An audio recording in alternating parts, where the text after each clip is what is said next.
Hello বন্ধুরা, আবারও নতুন একটা গল্প নিয়ে চলে এসেছি আপনাদের সময়।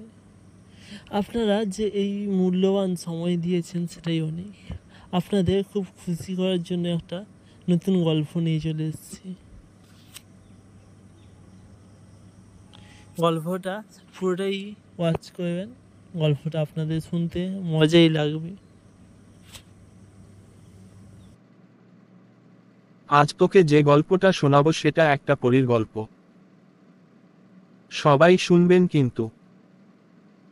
ইলিয়ানা ও হারানো রত্ন একটা দূরদেশের রূপকথার রাজ্যে, যেখানে রঙিন ফুলের বাগান আর ঝর্ণার স্বচ্ছ পানিতে পরীরা খেলা করত, সেখানে বাস করত ইলিয়ানার নামে এক সুন্দর পরী।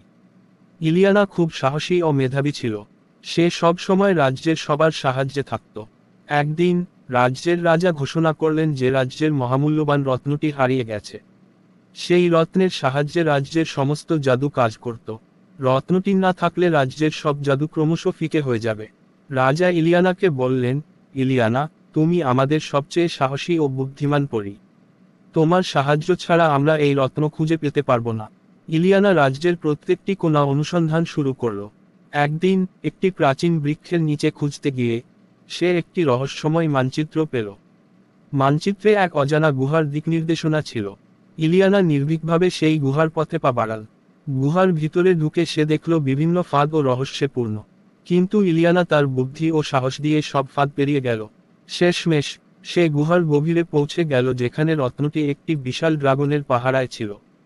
ড্রাগনটি ইলিয়ানাকে দেখে ভয় দেখাতে চাইল, কিন্তু ইলিয়ানা ড্রাগনের সাথে বন্ধুত্বপূর্ণভাবে কথা বলল এবং জানালো যে সে রত্নটি রাজ্যের কল্যাণের জন্য ফেরত চাইছে। ড্রাগন ইলিয়ানার সাহস ও সত্যনিষ্ঠতা দেখে মুগ্ধ হলো এবং রত্নটি তাকে ফেরত দিল। ইলিয়ানা রাজ্যে ফিরে এসে রত্নটি রাজাকে ফেরত দিল।